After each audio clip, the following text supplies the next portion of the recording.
Welcome to Lola's Frugal Life Podcast. If you're on a mission to be more frugal with both your time and money, you're in the right place. In this podcast, we talk about topics that help enhance living a frugal lifestyle. The goal is to save time and money where we can so that we can use the rest on what matters most to us. We talk a lot about both time and money management so that we can waste as little as possible on both. We do this while also embracing a progress over perfection mindset. If that sounds good to you, then please stick around for the latest episode right after a few quick words from our sponsor. Hey there! Did you know Baker's always gives you savings and rewards on top of our lower than low prices? And when you download the Baker's app, you'll enjoy over $500 in savings every week with digital coupons. And don't forget fuel points to help you save up to $1 per gallon at the pump. Want to save even more? With a Boost membership, you'll get double fuel points and free delivery. So shop and save big at Baker's today. Baker's, fresh for everyone. Savings may vary by state. Restrictions apply. See site for details. Hi, everyone. Welcome back to Lola's Frugal Life Podcast. Just some really quick updates with what's going on with me. I just had a really nice Easter. I always stress out like crazy before hosting something at my house, but as usual, it all worked out and we had a really great day. So it was really fun. I have a few really young nieces and nephews still, so they were hunting for eggs, and especially they always are excited to find out who's gonna get the golden one because I put some money in there and extra candy, and that was really fun. So it was really nice, but I'm also glad it's over because now I don't have to stress about getting ready for it. And then something that I'm really loving right now, which I feel like I may have already shared this. I'm getting really bad at remembering what I've already shared, but I'm still loving this anyway, so I guess I can share it again. We've been doing occasional happy hours at different restaurants, just me and my husband. It's just like I don't know, it's just like really fun to just kind of try like a restaurant without having to spend a ton of money. And we kind of have been finding some that have like maybe like a weekend one that's like maybe, in the late afternoon. We did a couple of weekday ones, but it was just nice to kind of get to feel like we're going out to eat.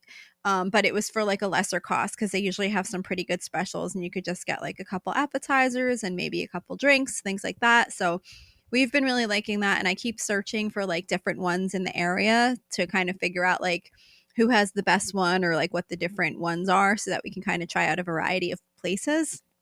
So that's definitely been really fun. And I've really been liking that. So for today's episode, today we're going to be talking about growing your savings, practical tips for growing your savings. So I think when we talk about growing our savings, it's really important to remember that any amount counts. Even adding $5 to your savings account does count as growing your savings. Sometimes we don't bother to save because we feel like the amount we're able to save is not significant enough to even bother. But small amounts add up, and it's always better to have a little bit more than you had. So when you focus on your savings, even if you're able to put small amounts away, you'll see that those amounts can really have a big impact over time. And it feels good to put money into savings. So even if it's small amounts, you still feel a little bit of accomplishment every time you do it. And it gives you motivation to do a little bit more when you're able to. So one of the first tips I have for increasing your savings is really to track your spending. By tracking your spending, you really gain insight into your daily habits and understand the impact that expenses have over time, especially those ones that seem small. Those little small lunch bills can really add up when you realize how much you have spent on lunch over the course of a week or two. So really understanding where your money goes often lets you find opportunities to put a little bit aside for things that are more important to you. And it also lets you see that you might not be able to afford certain things that you have been spending money on. So you can try and cut back on those things. And again, that'll potentially get you more money that you can save.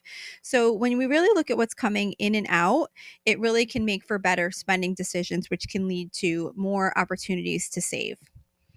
Another tip, of course, is to have a budget that works for you. Without a budget, it's so easy to lose track of your expenses.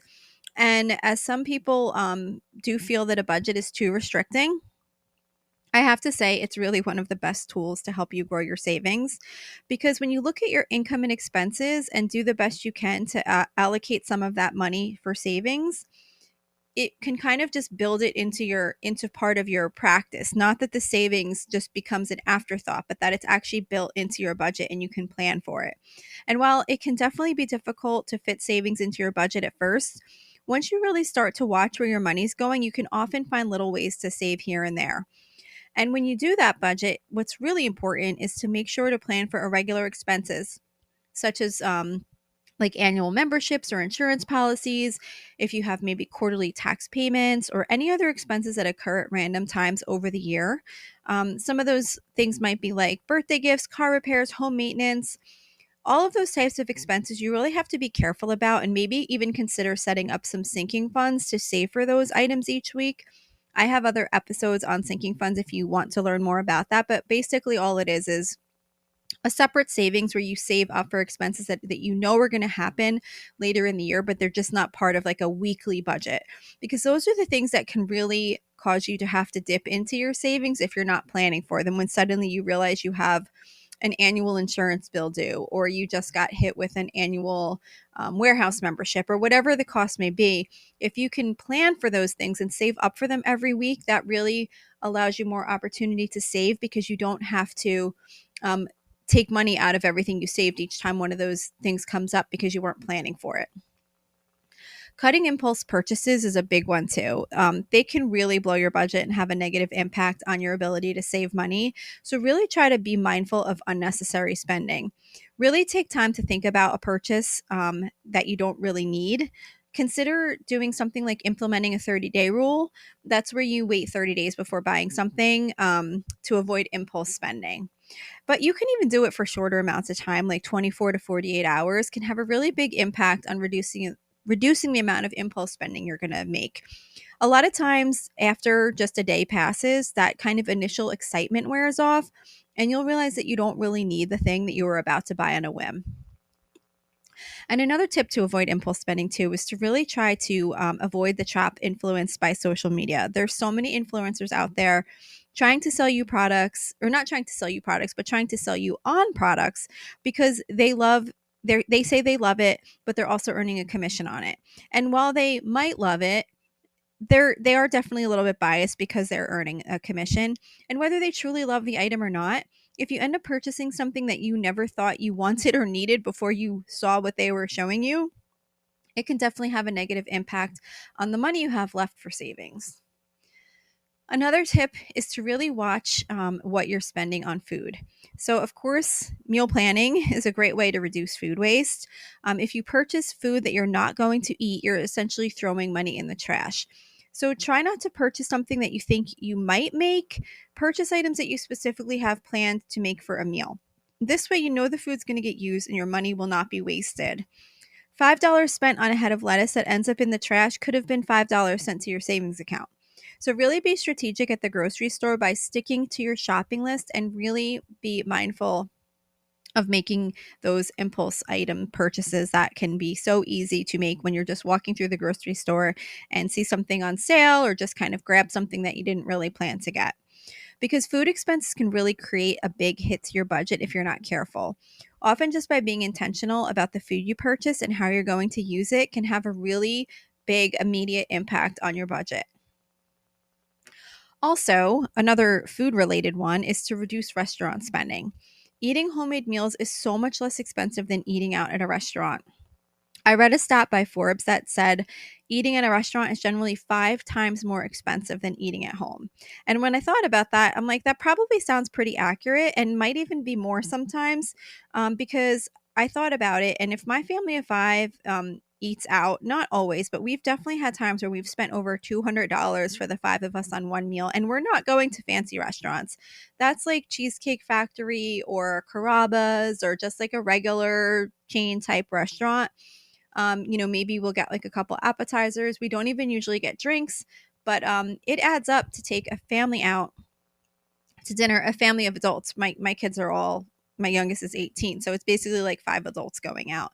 So yeah, we've definitely spent over $200. And that's kind of the amount that I usually spend for an entire week of groceries. So that just shows you, if you really think about how much you're spending on one meal, if you're really trying to save and you do go out a lot, that definitely can be one area that you can cut back on. Going out to restaurants definitely can be a fun treat occasionally, but if you're really trying to increase your savings, cutting back on eating out is pretty easy way to save. Um, if that is something, like I said, that you do more often. If you have a night that you really just can't cook a meal and you still want to save money, consider lower cost takeout options. Pick it up yourself or use a restaurant that does their own delivery. Skip the DoorDash or Uber Eats. They are so much more expensive than taking a trip to get it yourself. The fees that they charge and the upcharges on their food are just, I feel like it almost seems like it's like double to me. I honestly don't do it myself, but my older kids do. And I just am shocked by the amount of money that they'll spend. Like my daughter had a Chipotle bowl ordered or delivered the other day, and I think she said it was like $26, like for one Chipotle bowl. And I just thought that is just crazy. So really watch the money that you spend on those things. Another tip I have is to use cash back reward credit cards. So cashback reward cards can be a great way to earn money that can be put directly into savings, but they're not for everybody. If you struggle to track your budget and spending and you're not sure that you can pay the balance off in full to avoid interest charges, then cashback rewards won't be worth it to you. But if you know that you're disciplined enough to put the money aside to pay your card in full when it becomes due, then credit card rewards can be a really great way to put a little bit of money aside into your savings. Make sure you're using a card that gets you the best rewards related to the spending that you do. For example, certain cards pay higher for groceries while others give more for gas or travel and entertainment. So use one that will get you the most cash back based on your spending habits. Another tip is to automate transfers to your savings. Setting up automatic transfers from your checking account to your savings account is really a great way to just have the money go straight to your savings without ever even seeing it. And that makes it so much easier to just have it happen. Consistently putting even a small amount of money into your savings account will really help you build those balances over time. I even just like to randomly send an extra $10 or $25 or even $5 over to my emergency fund or other savings accounts if I see that we have a little bit of money that we're going to come in under budget for a week. It's just kind of fun to just send like a little bit of money over to an account, and it makes you feel like you're just making a little bit more, building that savings just a little bit more, and it just feels good to do that. And then, of course, you want to set specific goals. It's really difficult to stay motivated to save if you don't have specific goals in mind. Defining clear savings goals is really important. Whether it's an emergency fund, a vacation, or a down payment, having specific targets really motivates you to save consistently. And it can be really rewarding to track your progress as your savings grows. Another tip is to try to find less expensive ways to have fun. There's so many ways to enjoy your life and have fun with minimal cost if you really need to cut back on expenses so that you can save a little bit more.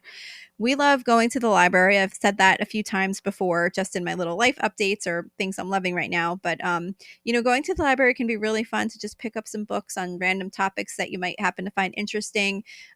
Libraries have things like puzzles and other things like that that you can borrow. That is something that you might be able to enjoy. There are free events. I love finding free events on Facebook. I'm sure there's other ways to find them too, but that's kind of my go-to way. We love finding art shows, craft shows, flea markets, food truck events, and there's so many other things. We even went to a blueberry festival last summer. That was really fun. You can visit a park. Maybe you can find one that you haven't been to before. Just going for a walk through a park and just enjoying the fresh air can be a really nice way to break up the day. Farmers markets are great. We went to a large local farmers market near us for the first time last year and had such a nice time. They not only have local produce and plants, but they had so many other local vendors selling everything from candles to spices to skincare. So it was so much fun, and it really didn't cost us anything except for the couple of little things that we purchased. But if you can control your impulse spending, it can be a fun, free time. Just look around to see what's available in your area that you haven't taken advantage of yet. You'll usually be able to find something.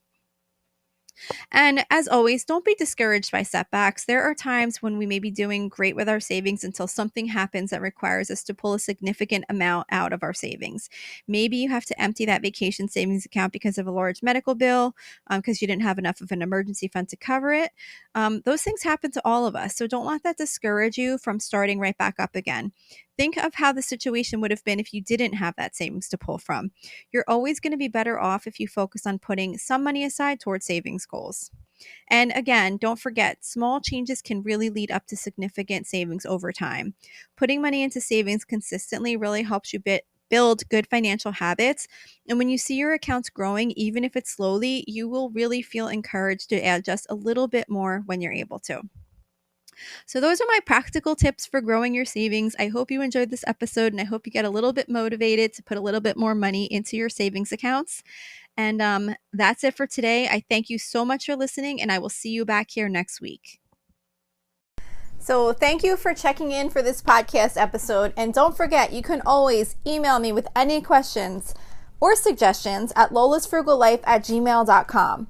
You can follow me on Instagram and Facebook at Lola's Frugal Life. And you can find a blog post for most of my episodes and definitely all of my meal plan episodes at lolasfrugallife.com. You can also join our private listeners group at facebook.com/groups/lolasfrugallife. And if you enjoy the show, please make sure to subscribe on Apple Podcasts, Spotify, YouTube, or wherever you listen from. And I would love it if you would screenshot the show and tag me on Instagram so I could see you're listening. Also, if you can please take a couple of seconds to rate and review the podcast. Those ratings and reviews are what help the show come up better in search results so that other people can find this podcast. So that will really help me in growing my audience. So that's it for today. Thank you so much for listening, and I hope you have an awesome day.